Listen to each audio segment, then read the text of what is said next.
Pasca penitipan mantan Wali Kota Lok Sumawwe Suwaidi Yahya di Lapas Kelas 2B Lok Sumawwe, pihak Kejaksaan Negeri Lok Sumawwe kembali memindahkan tersangka ke Lapas Kelas 2A Kota Lok Sumawwe. Pemindahan ini dilakukan karena kondisi kesehatan tersangka yang menurun serta fasilitas pengobatan yang lebih memadai di Lapas Kelas 2A Lok Sumawwe.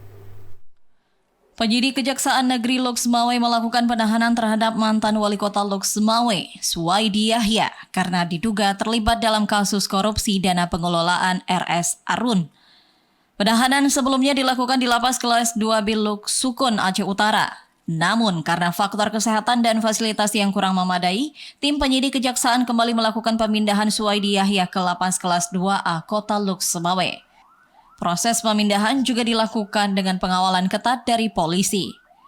Pihak penyidik Kejaksaan juga melakukan koordinasi dengan Lapas Kelas 2A Lok Sumawwe agar tersangka tidak ditempatkan di satu ruangan dengan tersangka Haryadi yang merupakan mantan Direktur Utama PT RS Arun Lok Sumawwe, agar proses penyidikan dapat berjalan dengan lancar.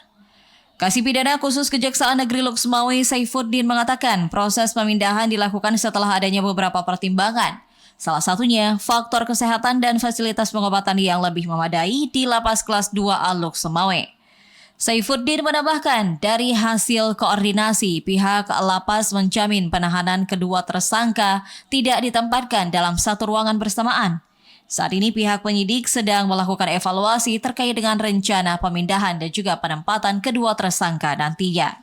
Kemarin kita memang sudah mengantar tersangka SY ke Lapas Lok Sukun, tetapi karena ada sesuatu hal teknis, sehingga mengingat juga petunjuk dari sana bahwa yang bersangkutan juga agak kurang sehat. Kemudian kita pindahkan ke Lok Sumawwe dengan pertimbangan di sini juga fasilitas untuk berobat lebih memadai. Kita sudah koordinasi dengan Kalapas Lok Sumawwe dan mereka sudah memberikan garansi kepada kita bahwa kedua tersangka kita akan ditempatkan di tempat yang terpisah sehingga mereka tidak bisa melakukan komunikasi. Namun demikian untuk tindakan selanjutnya akan kami rembuk dengan tim penyidik.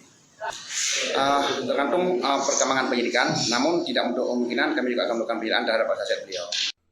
Terkait dengan aset yang dimiliki mantan Wali Kota Lok Sumawwe, Suwaidi Yahya, pihak penyidik menyatakan adanya potensi penyitaan terhadap aset yang dimiliki mantan Wali Kota Lok Sumawwe tersebut sejak tahun 2016 hingga 2022.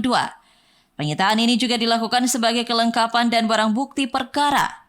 Dan saat ini proses penyidikan masih dalam pemeriksaan saksi, bahkan pihak penyidik akan menambah sejumlah saksi untuk menelusuri aliran dana pengelolaan Rumah Sakit Arun Lok Sumawwe yang diduga dikorupsi hingga menyebabkan kerugian negara mencapai 44,9 miliar rupiah. Dari Lok Sumawwe, Muhammad Ilyas, TVRI Aceh melaporkan.